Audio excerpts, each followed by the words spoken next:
Assalamualaikum sahabat, selamat datang di Skisah, seputar kisah penuh hikmah. Tanpa berlama-lama, mari kita mulai kisahnya.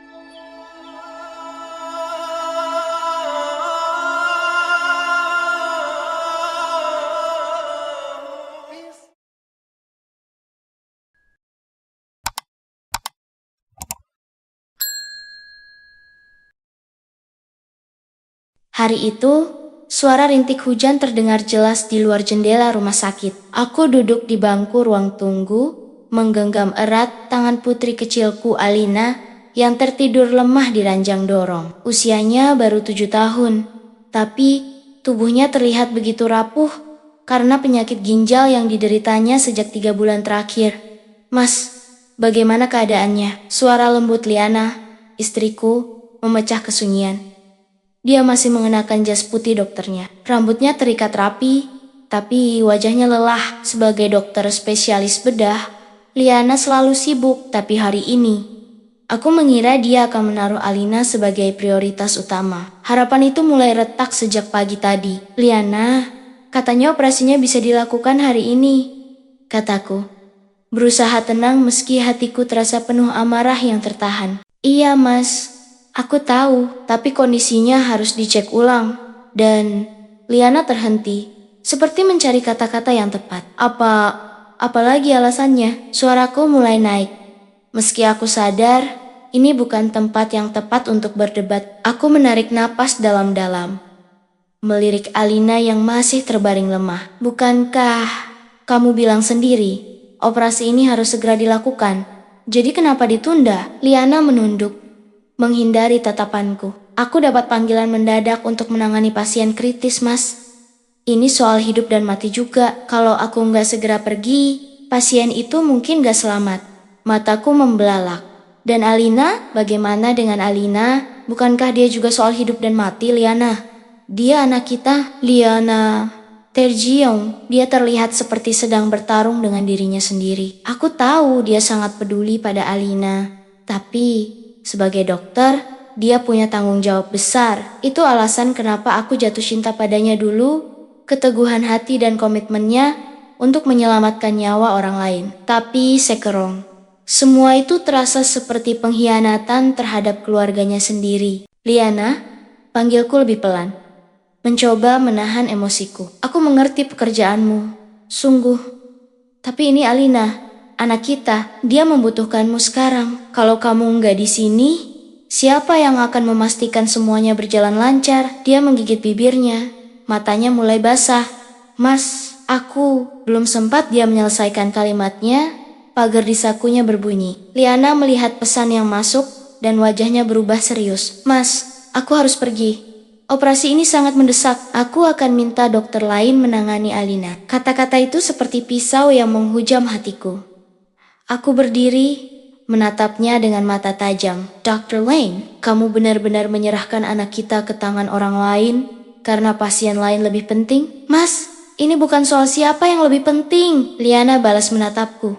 Suaranya mulai bergetar. "Aku dokter, dan aku punya tanggung jawab moral. Kalau aku nggak pergi, aku kehilangan 2 nyawa, bukan cuma 1. Tolong mengerti, Mas." Aku menggeleng. "Aku nggak bisa mengerti. Kamu dokter?" "Iya, tapi kamu juga seorang ibu, Liana." Dia terdiam sejenak, lalu tanpa mengatakan apa-apa lagi, dia berbalik dan pergi. Aku hanya bisa berdiri mematung, melihat punggungnya menjauh dengan langkah terburu-buru. Setelah Liana pergi, aku merasa seperti terjebak dalam dilema yang tak berujung. Dokter pengganti memang datang, seorang pria parubaya bernama Dr. Ridwan. Tapi aku tak bisa menyingkirkan perasaan bahwa seharusnya Liana yang ada di sini, mendampingi putri kami melewati masa sulit ini. "Pak Arif," panggil Dr. Ridwan lembut. "Saya akan memastikan semua berjalan lancar. Operasinya akan kita jadwalkan ulang besok pagi. Saya ingin kondisi Alina lebih stabil sebelum kita melanjutkan." Aku hanya mengangguk lemah. Tak ada gunanya membantah atau marah-marah lagi. Yang ada di pikiranku hanya bagaimana Alina bisa bertahan malam ini. Dia sudah terlalu sering merasa kesakitan, terlalu sering menunggu. Di perjalanan pulang, aku duduk di mobil dengan pikiran berkecamuk. Ponselku bergetar. Ada pesan dari Liana. "Maafkan aku, Mas. Aku tahu kamu marah, Tapi aku akan kembali secepat mungkin. Percayalah, aku melakukan ini demi kebaikan semua orang. Aku tidak membalas. Rasanya terlalu berat untuk memaafkan. Bagaimana dia bisa meninggalkan Alina di saat seperti ini? Sebagai suami, aku ingin mendukungnya. Tapi sebagai ayah, aku merasa kecewa. Malam itu, aku terjaga di samping Alina yang tertidur. Wajah kecilnya terlihat begitu damai. Meski tubuhnya dipenuhi alat medis, aku menggenggam tangannya erat. Seolah itu bisa memberinya kekuatan. Mas, suara pelan Liana membangunkanku dari lamunan. Aku menoleh. Dia sudah kembali, matanya sembab, mungkin menangis di jalan. Aku tahu aku salah, katanya dengan nada penuh penyesalan. Tapi, aku benar-benar gak punya pilihan. Pasien tadi selamat, Mas. Tapi aku gak tahu, apakah aku bisa selamat dari rasa bersalah kalau sesuatu terjadi sama Alina. Aku menghela napas panjang, mencoba meredam amarah yang masih tersisa. Liana, aku gak marah. Kamu ingin menyelamatkan orang lain. Tapi, kamu harus tahu kapan keluarga itu jadi prioritas. Alina butuh ibunya. Aku butuh istriku. Dia menunduk. Air mata jatuh membasahi pipinya. Aku janji, Mas. Besok aku akan ada untuk Alina. Sepenuhnya. Aku ingin percaya. Tapi, rasa kecewa itu belum sepenuhnya hilang. Besok akan jadi pembuktian apakah janji itu benar atau hanya sekadar kata-kata. Pagi itu, sinar matahari masuk dari jendela kamar rumah sakit. Udara sedikit hangat, seolah berusaha mengusir kecemasan yang menggantung sejak semalam. Aku duduk di samping Alina yang masih terlelap. Sesekali, aku membetulkan selimutnya. Pandanganku tak pernah lepas dari wajah kecilnya yang terlihat begitu damai. Pagi, Mas. Suara lembut Liana mengagetkanku. Dia membawa 2 gelas kopi di tangannya. Aku tahu semalam berat buat kita. Jadi, aku bawain kopi, biar lebih segar. Aku menatapnya sejenak, lalu mengambil kopi itu tanpa berkata apa-apa. Bau kopi itu menyegarkan, tapi hatiku masih sedikit masam. Kami duduk bersama dalam diam, hanya ditemani suara mesin medis yang memantau detak jantung Alina. Liana dan aku menikah 8 tahun lalu, setelah bertahun-tahun menjalin hubungan sebagai teman dekat di kampus. Dia selalu menjadi sosok yang ambisius, bercita-cita menjadi dokter bedah yang hebat. Sementara aku lebih sederhana, bekerja sebagai konsultan keuangan. Dengan jam kerja yang stabil. Aku pikir itu keseimbangan yang sempurna. Dia membawa semangat, aku membawa ketenangan. Saat Alina lahir, semuanya terasa lengkap. Dia bayi yang ceria, selalu tersenyum bahkan saat hari-hari kami terasa berat. Tapi kebahagiaan itu mulai diuji beberapa bulan terakhir. Ketika Alina didiagnosis menderita penyakit ginjal kronis, dunia kami yang tadinya penuh tawa berubah jadi serangkaian kunjungan rumah sakit dan malam tanpa tidur. Mas, kamu masih marah? Suara Liana memecah lamunanku. Aku menghela napas panjang. Bukan marah, Liana. Aku cuma kecewa. Aku ngerti kamu punya tanggung jawab besar, tapi aku juga punya tanggung jawab sebagai ayah. Dan aku berharap kamu bisa berdiri di sampingku. Dia menatapku dengan tatapan penuh penyesalan. Aku tahu, Mas. Aku cuma kadang-kadang merasa terjebak. Kalau aku gagal di rumah sakit, aku kehilangan pasien. Tapi kalau aku gagal di rumah, aku kehilangan keluargaku. Aku nggak tahu bagaimana menyeimbangkannya.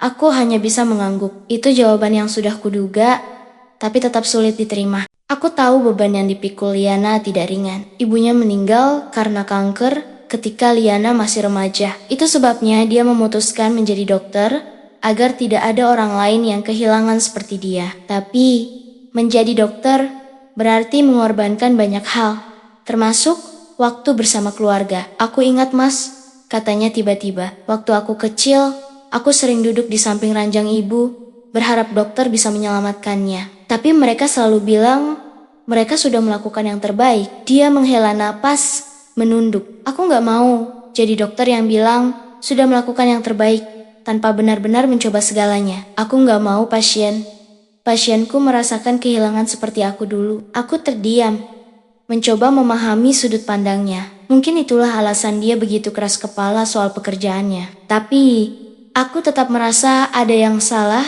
jika itu berarti mengorbankan keluarganya sendiri. Hari itu terasa panjang.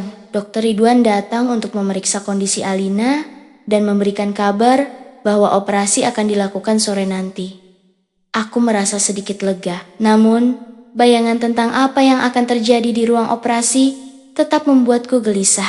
Mas, aku sudah bicara dengan tim operasi, kata Liana sambil duduk di sampingku. Aku akan ada di ruang operasi Alina nanti. Aku nggak akan kemana kali ini. Kata-katanya membuat hatiku sedikit melunak. Baiklah, aku harap kamu menepati janji itu, Liana. Dia mengangguk pelan, lalu menggenggam tanganku. Aku tahu aku nggak sempurna, Mas. Tapi aku ingin kita bisa melewati ini bersama. Aku tidak menjawab, tapi genggamannya memberikan sedikit kehangatan yang mulai hilang di antara kami. Sambil menunggu waktu operasi, pikiranku melayang ke bulan-bulan sebelumnya. Hidup kami berubah drastis sejak Alina sakit. Aku harus sering cuti kerja untuk menemani Alina ke rumah sakit. Sementara Liana semakin jarang di rumah. Karena pekerjaannya, ada malam-malam ketika aku terbangun di tengah malam. Mendapati Liana tertidur di meja kerja dengan tumpukan berkas pasien. Aku tahu dia berusaha sebaik mungkin untuk menyeimbangkan semuanya.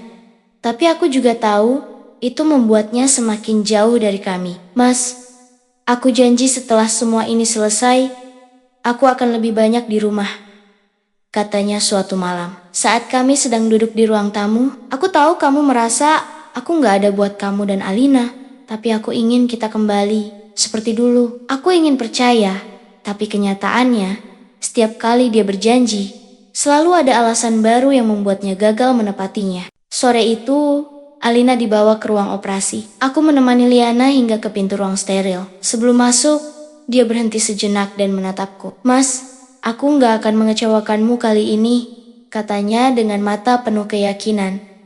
Aku mengangguk pelan. Aku percaya padamu, Liana. Jangan buat aku menyesal. Dia menghela napas panjang, lalu melangkah masuk. Pintu tertutup, meninggalkan aku sendiri di ruang tunggu dengan perasaan campur aduk. Aku berharap semua berjalan lancar. Tapi aku juga tahu, jika ada yang salah, ini bisa jadi ujian terbesar dalam pernikahan kami. Ruang tunggu rumah sakit terasa sunyi, meski ada banyak orang berlalu lalang. Aku duduk di sana, tangan menggenggam erat ponselku. Menunggu kabar tentang operasi Alina membuat setiap menit terasa seperti jam. Sesekali, aku melirik ke arah pintu ruang operasi. Tidak ada tanda-tanda Liana atau tim medis keluar. Duh, Gusti, selamatkan anakku, gumamku pelan. Hampir seperti doa yang terus kuucapkan di dalam hati.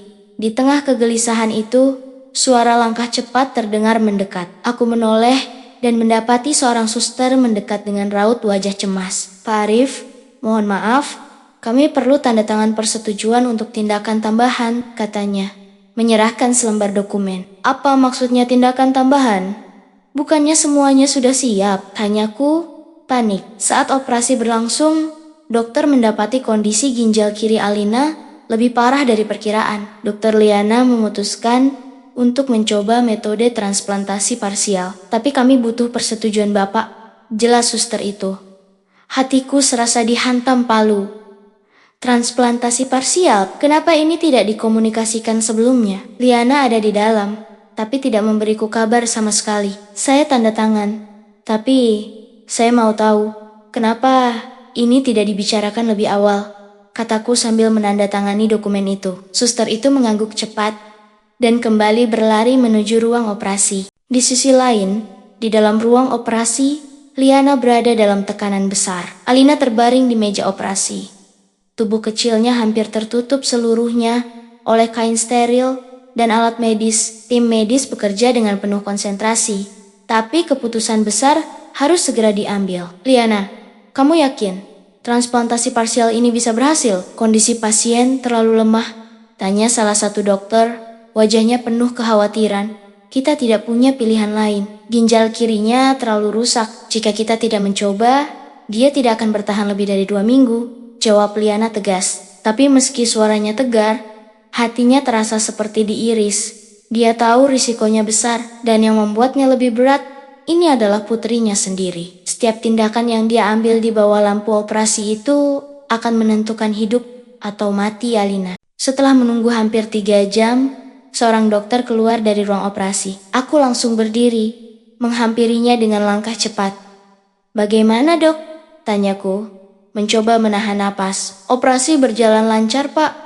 Tapi kondisi Alina masih sangat kritis. Dia butuh pengawasan intensif selama beberapa hari ke depan," katanya dengan nada hati-hati. Aku menghela napas panjang, setengah lega tapi tetap khawatir. "Istri saya, Dokter Liana, bagaimana?" Dokter itu tampak ragu sejenak sebelum menjawab. "Dokter Liana sudah memberikan yang terbaik untuk Alina. Tapi, saya rasa Bapak perlu bicara langsung dengannya." Jawaban itu membuat dadaku semakin sesak.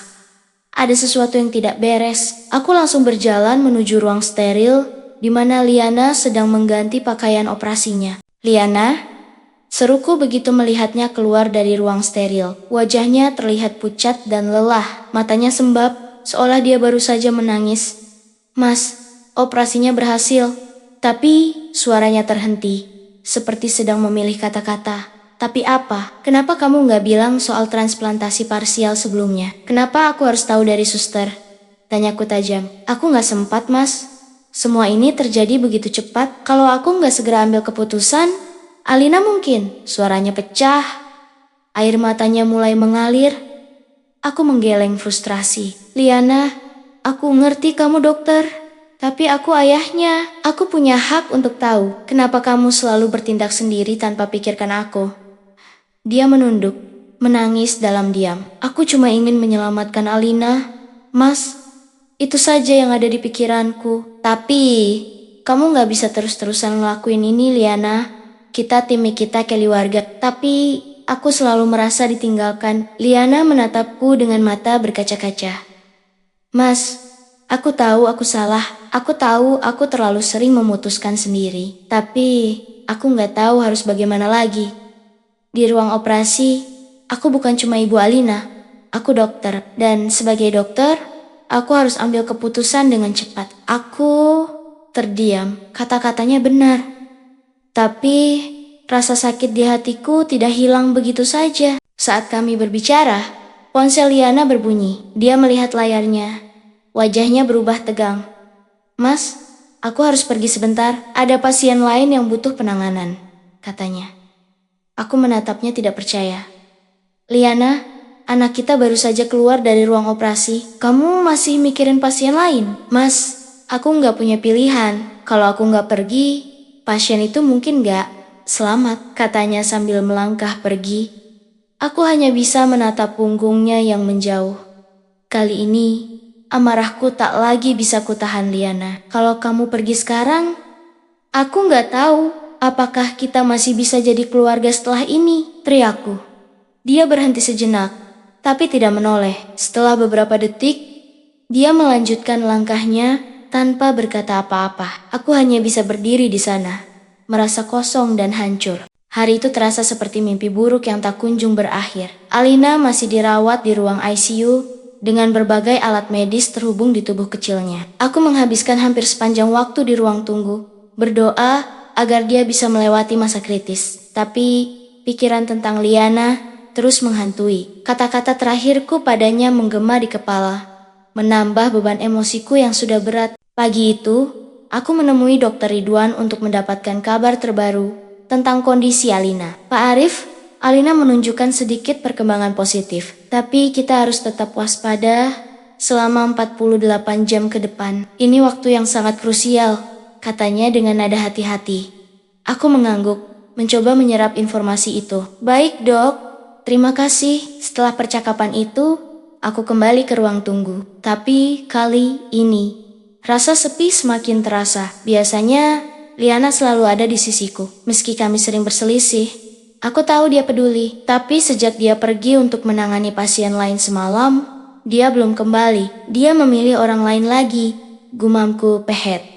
Aku tidak tahu apakah aku lebih marah atau lebih sedih. Sebagai seorang ayah, aku hanya ingin Alina mendapatkan perhatian penuh dari kedua orang tuanya. Tapi sebagai seorang suami, aku merasa diabaikan.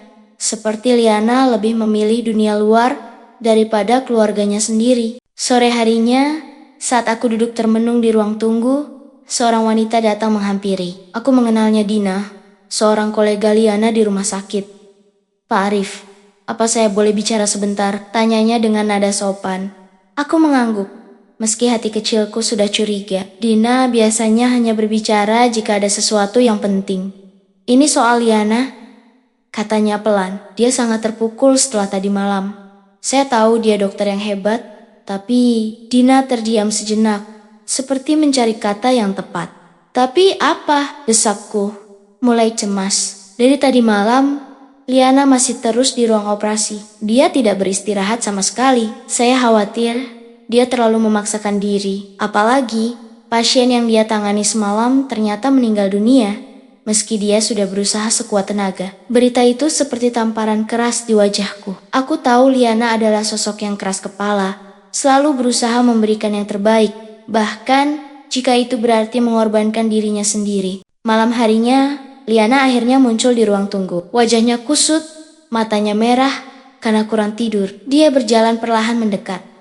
Tapi, aku tetap duduk di kursiku, tidak berniat menyambutnya. Mas, katanya pelan, hampir seperti bisikan. Aku menoleh, menatapnya dingin. Kamu akhirnya pulang juga. Dia menghela napas panjang, lalu duduk di sampingku. Aku minta maaf, Mas. Aku tahu aku salah meninggalkan kalian tadi malam, tapi pasien itu suaranya terhenti, seperti mencoba menahan tangis. Aku gagal menyelamatkannya. Aku tidak tahu harus merasa apa. Marah, simpati, kecewa, semuanya bercampur aduk menjadi satu. Liana, kataku akhirnya, aku tahu kamu ingin menyelamatkan semua orang, tapi kamu gak bisa terus-terusan mengorbankan keluarga untuk itu. Alina hampir kehilangan ibunya, dan aku menghentikan kata-kataku, merasa terlalu berat untuk melanjutkan. Dia menunduk, air mata mulai mengalir di pipinya. Mas, aku juga hampir kehilangan diriku sendiri. Aku terlalu memaksakan semuanya. Aku cuma takut kalau aku gagal sebagai dokter, aku juga gagal sebagai ibu. Percakapan kami terganggu ketika Dina datang lagi. Kali ini membawa sesuatu yang membuat suasana semakin keruh. Dina, apa ini? Tanyaku bingung ketika dia menyerahkan amplop coklat padaku. Itu laporan evaluasi dari direktur rumah sakit. Ada keluhan dari beberapa pasien dan keluarga mereka soal bagaimana Liana menangani kasus mereka, katanya dengan hati-hati. Liana langsung terlihat tegang. Kenapa kamu memberitahukan ini sekarang, Dina? Dina menatapnya dengan pandangan penuh simpati. Karena aku peduli.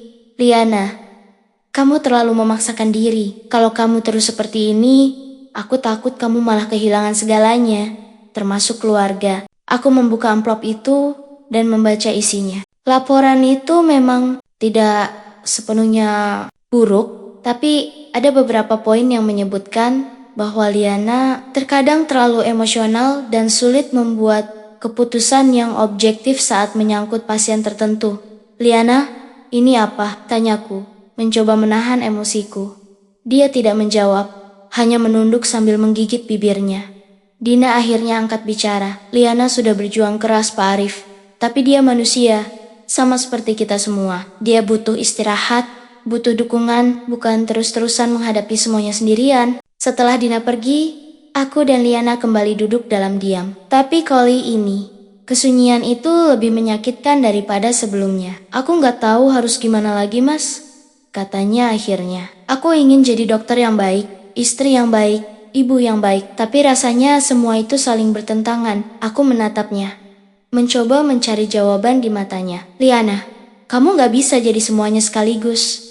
Kamu harus memilih prioritas. Kalau terus seperti ini, aku gak yakin keluarga kita bisa bertahan. Kata-kataku membuatnya terpukul. Dia menatapku dengan mata penuh air mata, tapi tidak berkata apa-apa. Untuk pertama kalinya, aku merasa ada jarak yang begitu besar di antara kami, seperti tembok tak kasat mata yang sulit dihancurkan. Malam itu, aku tidur di ruang tunggu, sementara Liana pergi ke ruang istirahat dokter. Rasanya seperti mimpi buruk yang tak berkesudahan. Di dalam hatiku, aku tahu, jika sesuatu tidak segera berubah, kami mungkin tidak akan pernah kembali seperti dulu lagi. Pagi itu terasa berat. Meski matahari bersinar terang, Alina masih terbaring lemah di ruang ICU. Tubuh kecilnya dikelilingi alat-alat medis yang membuatku selalu teringat betapa rapuhnya hidup. Aku duduk di kursi ruang tunggu dengan pikiran berkecamuk. Setelah pertengkaran panjang dengan Liana semalam, aku merasa kelelahan, baik fisik maupun emosional. Ketika Liana muncul di depanku dengan wajah yang sama-sama lesu, kami hanya saling menatap tanpa berkata apa-apa. Aku tidak tahu apakah ini tanda menyerah atau keinginan untuk mencoba berdamai. Dr. Ridwan datang menghampiri kami sekitar pukul 8 pagi. Ekspresi wajahnya kali ini sedikit lebih cerah dibandingkan sebelumnya, memberi secercah harapan yang sudah lama kami tunggu. Pak Arif, Bu Liana, saya punya kabar baik. Kondisi Alina mulai stabil, katanya, tersenyum kecil. Hatiku langsung terasa lebih ringan, seperti beban berat yang perlahan terangkat. Aku melirik Liana, dan untuk pertama kalinya dalam beberapa hari terakhir, aku melihat secercah kebahagiaan di matanya. Benarkah, Dok? Tanya Liana dengan suara bergetar. Benar. Meski belum sepenuhnya pulih, tubuhnya merespons dengan baik pasca operasi. Jika ini berlanjut, kami bisa memindahkannya ke ruang perawatan biasa dalam 2 atau 3 hari ke depan. Jawabnya. Aku menghela napas panjang, merasa sedikit lega. Terima kasih, Dok. Namun, meski kabar itu memberi sedikit kelegaan, aku tahu masalah antara aku dan Liana belum selesai. Alina mungkin mulai pulih, tapi hubungan kami masih rapuh. Saat Dr. Ridwan pergi, aku dan Liana duduk bersama di sebuah sudut ruang tunggu. Tidak ada lagi amarah atau pertengkaran, hanya ada rasa lelah yang mengendap di antara kami. Mas, kata Liana pelan, aku tahu aku sudah membuat banyak kesalahan. Aku tahu aku sering terlalu fokus pada pekerjaan, sampai lupa sama kalian. Tapi aku benar-benar gak pernah bermaksud menyakiti kamu atau Alina. Aku menatapnya sejenak, mencoba memahami maksudnya. Aku tahu Liana, aku gak pernah meragukan niatmu. Tapi niat baik saja gak cukup. Kalau caranya salah, kita ini keluarga. Seharusnya kita saling mendukung, bukan saling menjauh. Dia menunduk, menahan air matanya. Aku cuma takut, Mas. Takut kalau aku gak cukup baik. Takut kalau aku kehilangan kalian, karena aku gak bisa jadi ibu yang kalian butuhkan. Aku meraih tangannya, mencoba memberikan sedikit kekuatan. Liana, kamu gak sendirian. Aku ada di sini. Tapi kamu harus belajar untuk percaya dan berbagi beban itu denganku. Aku juga punya tanggung jawab sebagai ayah, sebagai suami. Dia mengangguk pelan. Air matanya mulai jatuh. Aku akan mencoba, Mas. Aku janji. Setelah percakapan itu, kami memutuskan untuk menemui Alina bersama. Meski masih terhubung dengan alat medis, wajah kecilnya mulai menunjukkan tanda-tanda kehidupan. Pipinya sedikit lebih berwarna, dan napasnya lebih teratur. Lihat, Dek, Alina mulai membaik, kataku sambil tersenyum kecil. Liana mengangguk. Air matanya kembali mengalir. Mas, aku gak mau kehilangan momen seperti ini lagi. Aku mau ada di sini untuk kalian. Aku menatapnya, dan untuk pertama kalinya dalam beberapa hari terakhir, aku percaya pada kata-katanya. Malam harinya, Liana mengambil langkah besar. Dia menemui direktur rumah sakit dan meminta untuk mengurangi jadwal praktiknya. Aku tahu itu bukan keputusan yang mudah baginya, mengingat betapa besar cintanya pada pekerjaannya. Tapi demi keluarga, dia rela melakukannya. Ketika dia kembali ke ruang tunggu, wajahnya terlihat lega meski sedikit ragu. Mas, aku sudah bicara dengan direktur. Mulai bulan depan, aku hanya akan ambil jadwal pagi. Sisanya, aku mau fokus sama keluarga, katanya. Aku tersenyum kecil, meski hatiku sedikit terluka melihat betapa berat keputusan itu baginya. Kamu yakin, Liana? Aku gak mau kamu merasa terpaksa. Dia mengangguk tegas. Aku yakin, Mas. Aku gak mau kehilangan kalian. Pekerjaan bisa menunggu, tapi waktu bersama kalian gak bisa diulang. Beberapa hari kemudian, Alina dipindahkan ke ruang perawatan biasa. Meski tubuhnya masih lemah, senyum kecil mulai muncul di wajahnya. Melihatnya tertawa pelan, saat aku bercerita tentang kisah lucu dari buku dongeng, hatiku terasa penuh.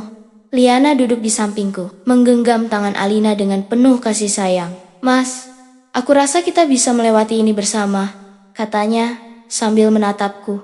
Aku tersenyum, meraih tangannya. Aku yakin, Liana, selama kita tetap bersama, kita pasti bisa melewati apapun. Malam itu, untuk pertama kalinya, aku merasa bahwa keluarga kami mulai menemukan kembali harapan. Meski perjalanan ini masih panjang, aku tahu kami akan lebih kuat dari sebelumnya. Seminggu berlalu sejak Alina dipindahkan ke ruang perawatan biasa. Kondisinya terus menunjukkan perkembangan yang positif, dan dokter bahkan mulai membicarakan kemungkinan untuk membawanya pulang dalam beberapa hari ke depan. Aku dan Liana mulai merasa bahwa cobaan berat ini akhirnya akan berakhir. Tapi seperti badai yang kembali menyerang saat langit mulai cerah, sesuatu yang tak terduga terjadi. Pagi itu Liana baru saja tiba di rumah sakit. Setelah mengantar beberapa perlengkapan untuk Alina, aku tetap di rumah sakit untuk menemani Alina.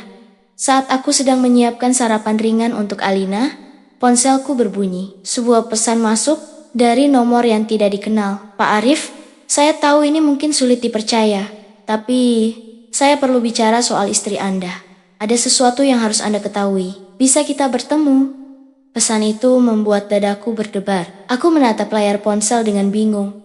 Siapa yang mengirim pesan ini? Dan kenapa dia ingin bicara soal Liana? Aku mencoba mengabaikannya, tapi rasa penasaran mulai menguasai pikiranku. Sebagian dari diriku merasa ini hanya lelucon atau mungkin kesalahan nomor, tapi bagian lain dari diriku merasa ada sesuatu yang lebih besar di balik pesan ini. Sore itu, aku akhirnya memutuskan untuk membalas pesan tersebut. Orang itu, seorang wanita bernama Siska, memintaku untuk menemuinya di sebuah kafe dekat rumah sakit. Meski ragu, aku tetap pergi. Aku pikir, jika ini hanya kesalahpahaman, aku bisa menyelesaikannya dengan cepat.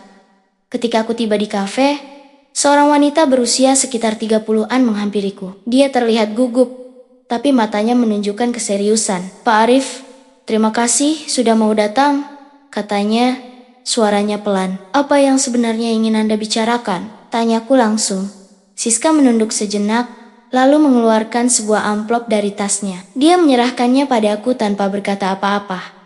Tanganku gemetar saat membuka amplop itu. Isinya adalah foto-foto Liana sedang bersama seorang pria yang tidak aku kenal. Mereka terlihat akrab, terlalu akrab untuk sekadar teman kerja. Ini apa maksudnya? Tanyaku tajam, menahan kemarahan yang mulai membara.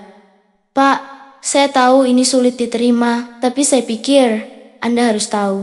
Pria dalam foto itu adalah Andika, suami saya. Dia bekerja di rumah sakit yang sama dengan istri Anda.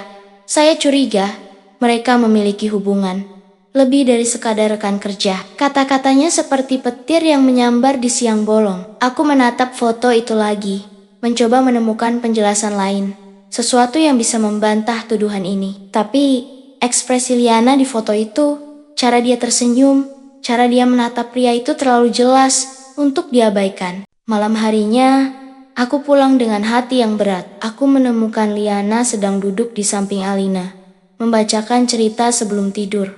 Wajahnya terlihat damai, seolah tidak ada yang salah. Tapi aku tahu, aku tidak bisa menyimpan ini sendiri. Liana, kita perlu bicara, kataku saat Alina akhirnya tertidur. Dia menatapku dengan bingung.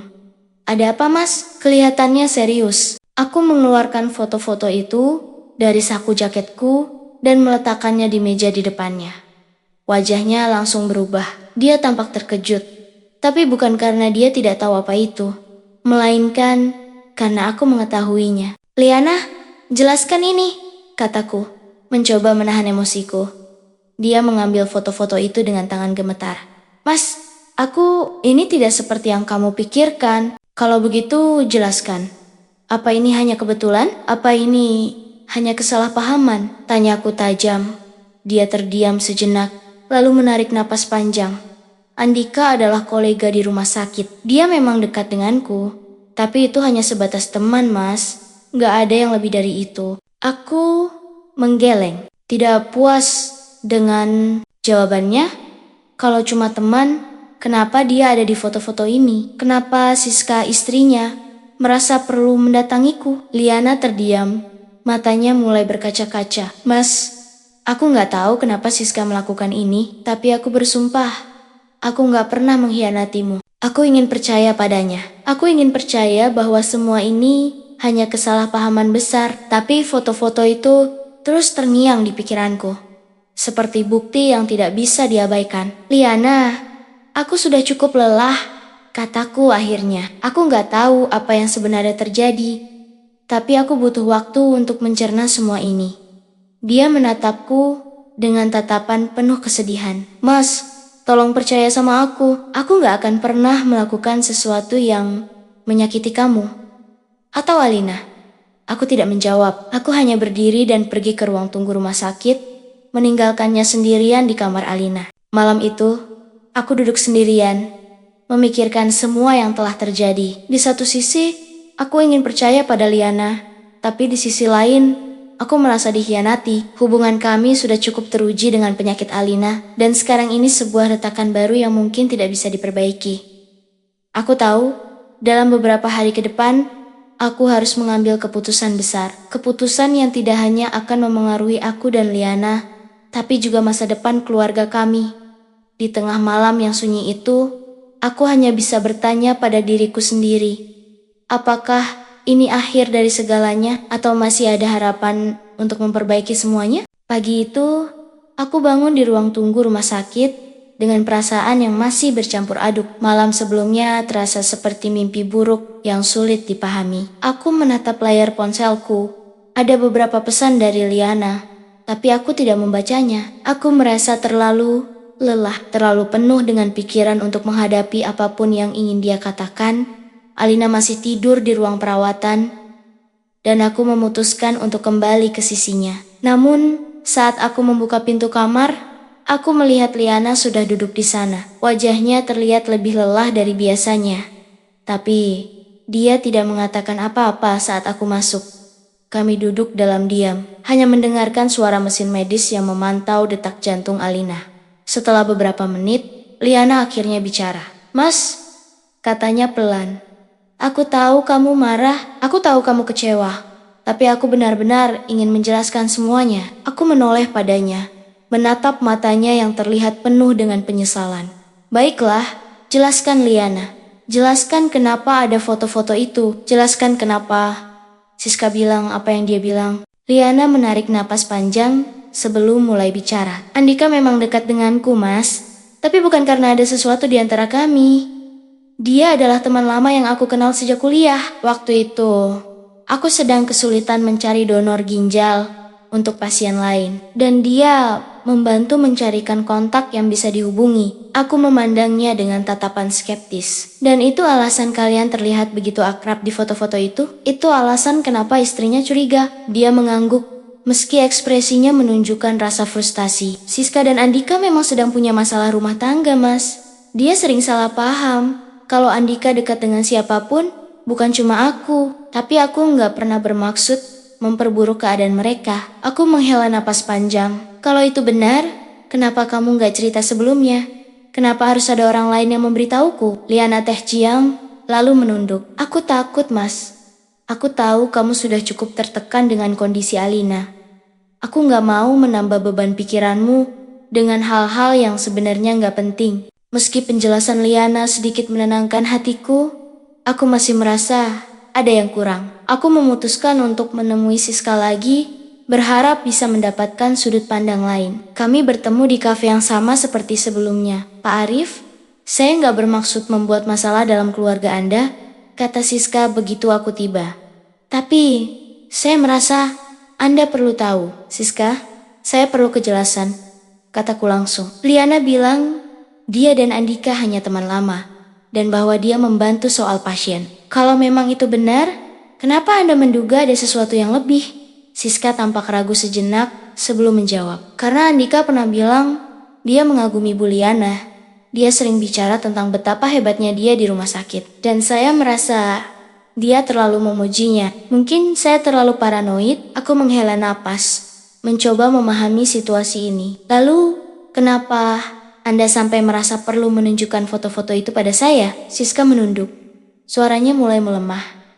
Saya ingin memastikan apakah dugaan saya benar atau tidak. Saya pikir Anda sebagai suaminya mungkin tahu lebih banyak. Percakapan itu tidak memberiku jawaban pasti. Hanya semakin memperjelas bahwa semuanya adalah campuran antara kesalahpahaman dan kecurigaan. Tapi, satu hal yang aku tahu pasti, aku tidak bisa membiarkan ini terus merusak hubungan keluargaku. Malam itu, aku kembali menemui Liana. Dia sedang duduk di samping Alina, membelai lembut rambut putri kami. Liana, kataku, memecah keheningan. Aku bertemu Siska lagi, dia menatapku dengan tatapan cemas. Dan apa yang dia bilang, Mas? Aku rasa dia hanya salah paham. Tapi aku juga rasa kamu perlu lebih jujur, Liana. Aku gak bisa terus hidup dengan perasaan seperti ini. Dia mengangguk pelan. Aku tahu, Mas. Aku akan berusaha lebih terbuka mulai sekarang. Aku cuma ingin kita kembali seperti dulu. Aku ingin keluarga kita utuh. Aku meraih tangannya, mencoba memberikan sedikit kehangatan. Kita masih punya kesempatan untuk memperbaiki semuanya, Liana. Tapi ini butuh usaha dari kita berdua. Dia tersenyum kecil, meski matanya masih basah oleh air mata. Aku janji, Mas, aku akan berusaha sebaik mungkin. Malam itu, aku merasa ada sedikit harapan untuk keluarga kami. Meski retakan itu masih ada, aku percaya bahwa kami bisa menyatukannya kembali dengan cinta dan kesabaran. Dan saat aku menatap wajah Alina yang mulai cerah, aku tahu bahwa dia adalah alasan kami untuk terus berjuang. Kami belum sepenuhnya keluar dari badai, tapi aku percaya kami sedang berjalan ke arah yang benar. Pagi itu, Alina membuka matanya lebih lebar dari biasanya. Senyum kecil mulai menghiasi wajahnya yang masih terlihat lemah. Sebagai ayah, melihat perkembangan ini seperti hadiah yang tak ternilai. Aku menggenggam tangannya, membelai lembut rambutnya. Alina, kamu hebat, bisikku. Dia mengangguk pelan, lalu berkata dengan suara lemah, Ayah, kapan kita pulang? Pertanyaannya membuat dadaku sesak, tapi sekaligus memberiku harapan. Aku menoleh pada Liana yang duduk di sisi lain tempat tidur Alina. Dia tersenyum tipis, tapi mata kami bertemu dengan kesepahaman yang tak terucapkan. Kami akan membawa Alina pulang secepatnya. Dokter Ridwan datang sore harinya untuk memberikan kabar baik. Pak Arif, Bu Liana, Alina sudah melewati masa kritis dengan sangat baik. Kalau perkembangannya terus seperti ini, dalam 3 hari ke depan dia bisa dipulangkan. Aku dan Liana saling menatap.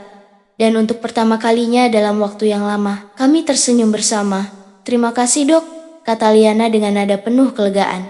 Aku mengangguk, menambahkan, terima kasih sudah memberikan yang terbaik untuk putri kami. Hari itu, aku merasa beban besar yang menghimpit kami perlahan-lahan mulai menghilang. Tapi di balik kebahagiaan itu, aku tahu ada hal-hal yang masih perlu diperbaiki antara aku dan Liana. Malam harinya, setelah Alina tertidur, aku dan Liana duduk di sudut ruangan sambil berbicara dengan nada yang lebih tenang. Mas, katanya memulai, aku tahu semua ini tidak mudah buat kamu, dan aku tahu aku punya banyak kesalahan. Aku mengangguk pelan. Aku juga, Liana. Aku mungkin terlalu keras beberapa kali, tapi aku cuma ingin memastikan kita tetap jadi keluarga yang utuh. Dia menarik napas dalam-dalam. Mas, aku benar-benar berjanji, aku akan lebih jujur, lebih terbuka. Aku tahu selama ini aku sering memikul semuanya sendiri. Tapi aku sadar, itu salah. Kamu berhak tahu apa yang aku rasakan, apa yang aku hadapi. Aku meraih tangannya, menggenggamnya erat. Liana, aku juga janji, aku akan lebih mendukung kamu, lebih bersabar. Kita bisa melewati ini bersama, asal kita saling percaya. Untuk pertama kalinya dalam waktu yang lama, aku merasa hubungan kami mulai menemukan jalannya kembali. 3 hari kemudian, Alina akhirnya diperbolehkan pulang. Aku dan Liana mempersiapkan semuanya dengan penuh semangat. Saat keluar dari rumah sakit, Alina tersenyum cerah, meski tubuhnya masih lemah. Alina kuat ya, Nak? Tanya Liana sambil memeluknya. Iya, Ibu, karena Ibu dan Ayah selalu ada, jawabnya dengan polos. Kata-kata itu membuatku dan Liana saling menatap. Rasanya seperti pengingat bahwa kami harus selalu ada untuk Alina.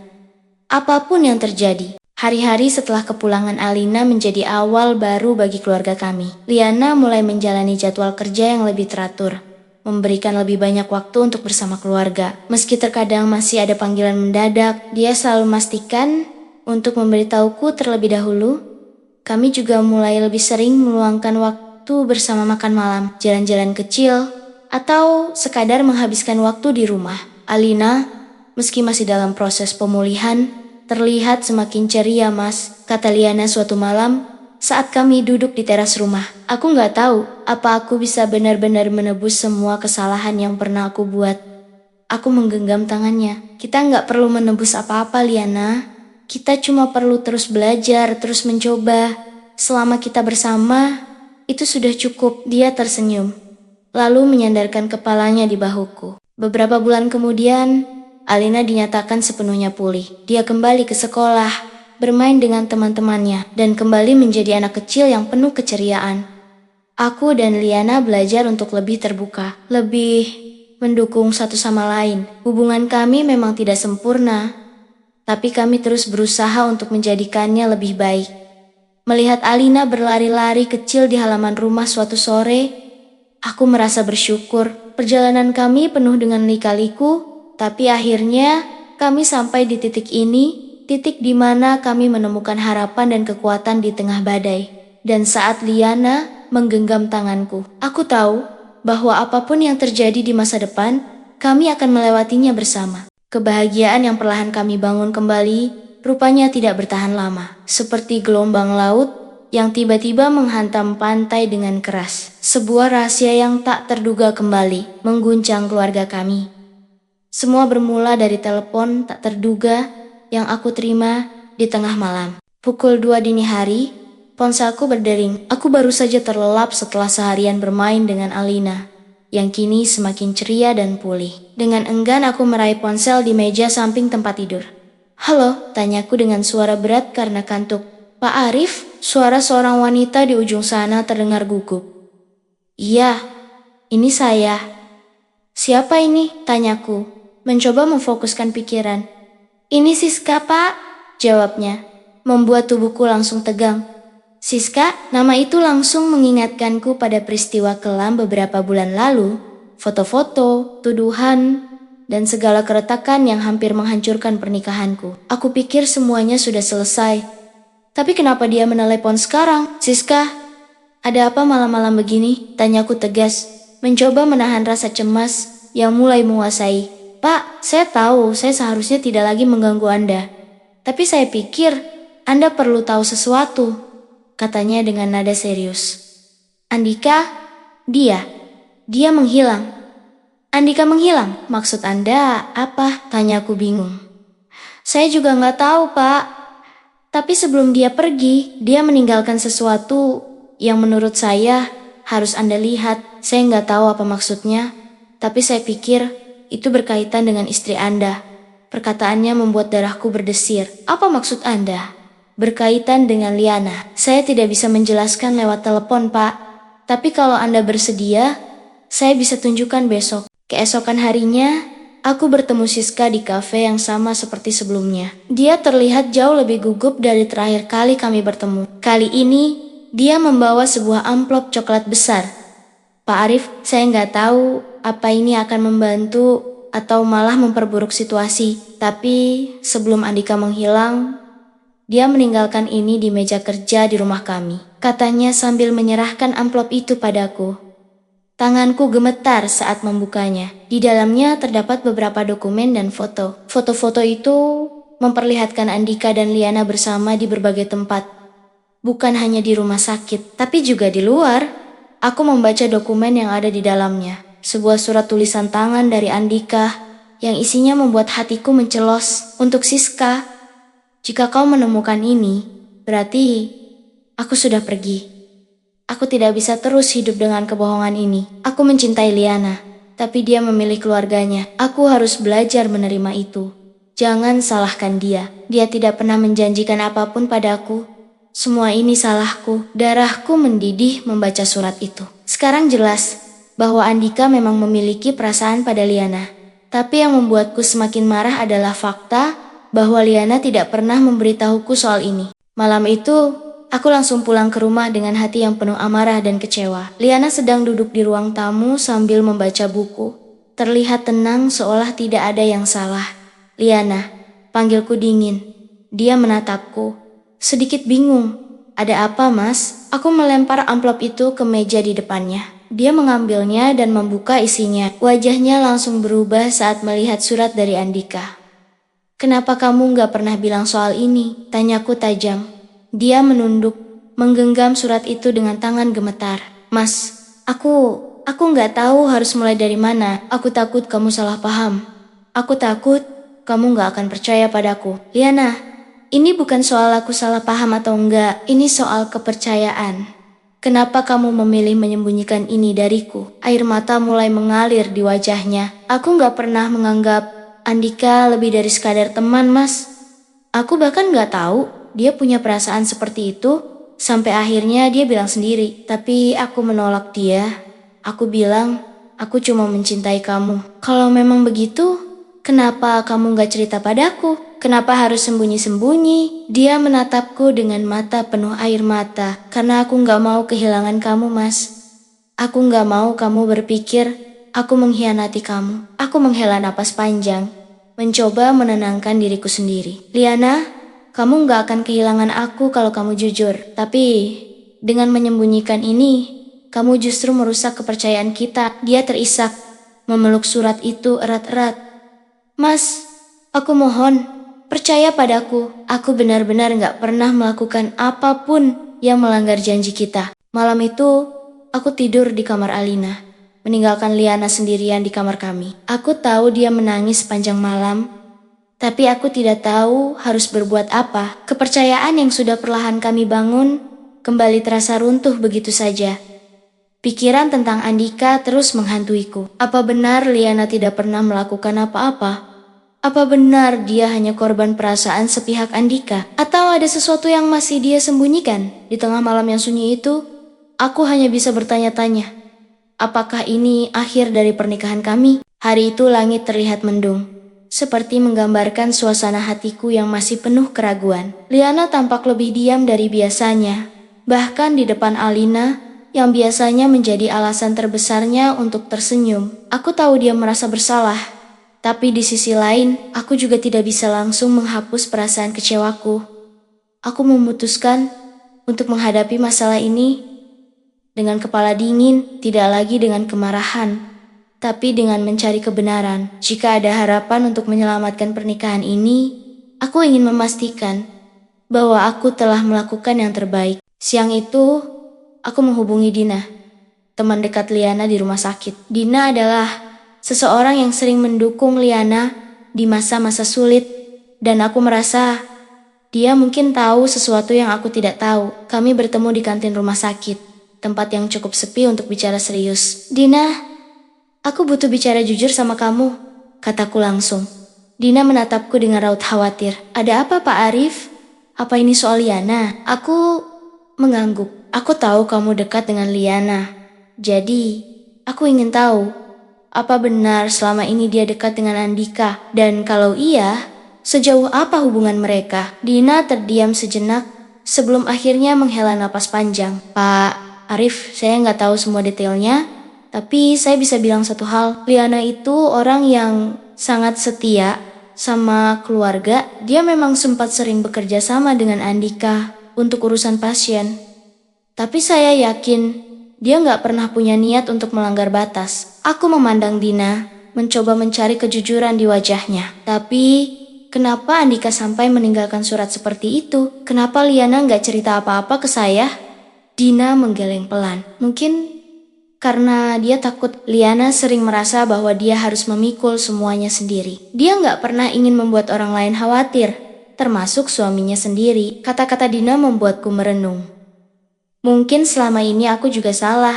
Aku terlalu sibuk merasa dikhianati, sehingga lupa bahwa Liana juga manusia dengan ketakutannya sendiri. Malam itu, aku memutuskan untuk berbicara dengan Liana. Bukan untuk menyalahkan, tapi untuk mencari kejujuran yang sesungguhnya. Aku menemukan dia sedang duduk di ruang tamu, matanya sembab karena menangis. Liana, panggilku lembut. Dia menoleh. Tatapannya penuh rasa bersalah. Mas, aku tahu aku sudah mengecewakan kamu, tapi aku mohon, beri aku kesempatan untuk menjelaskan. Aku duduk di depannya, mengangguk pelan. Ceritakan semuanya, Liana. Aku ingin tahu apa yang sebenarnya terjadi. Dia menarik napas panjang, lalu mulai berbicara. Mas, aku gak pernah menyangka Andika punya perasaan seperti itu. Aku pikir dia hanya teman kerja, seseorang yang bisa diajak diskusi soal pasien. Tapi beberapa bulan lalu, dia bilang kalau dia merasa lebih dari itu. Aku menatapnya tajam. Dan kamu gak cerita ke aku? Dia menggeleng pelan. Aku takut, Mas. Aku takut kamu akan salah paham. Aku takut kamu akan marah dan gak percaya sama aku. Jadi, kenapa kamu tetap berhubungan dengannya? Tanya aku. Aku mencoba menjaga jarak, Mas. Aku bahkan bilang ke Dina soal ini, supaya dia bisa bantu aku menghindar. Tapi waktu itu, pekerjaan di rumah sakit sangat padat, dan aku gak bisa sepenuhnya menghindari dia. Aku terdiam, mencoba mencerna kata-katanya. Liana, kenapa kamu gak percaya kalau aku bisa mendukung kamu? Kenapa kamu harus menyembunyikan ini sendiri? Dia mulai menangis. Karena aku gak mau kehilangan kamu, Mas. Aku gak mau membuatmu merasa bahwa aku gak setia, tapi aku sadar menyembunyikan ini justru membuat semuanya lebih buruk. Setelah percakapan itu, aku merasa bahwa Liana jujur. Aku melihat ketulusan di matanya. Dan untuk pertama kalinya, aku merasa bahwa aku juga harus belajar untuk memaafkan. Liana, kataku akhirnya, aku gak bisa langsung melupakan semuanya, tapi aku percaya kamu, dan aku ingin kita berusaha bersama untuk memperbaiki ini. Dia mengangguk, air mata mengalir di pipinya. Terima kasih, Mas.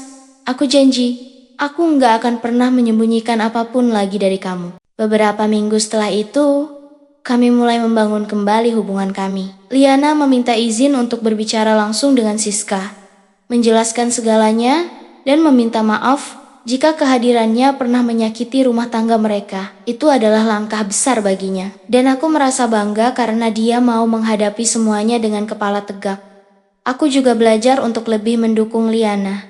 Kami mulai lebih sering berbicara dari hati ke hati, berbagi beban dan kekhawatiran yang sebelumnya kami simpan sendiri. Beberapa bulan kemudian, Alina dinyatakan sepenuhnya pulih. Keluarga kami perlahan kembali menemukan keseimbangan. Meski ada bekas luka yang masih terasa, aku percaya bahwa kami telah menjadi lebih kuat dari sebelumnya.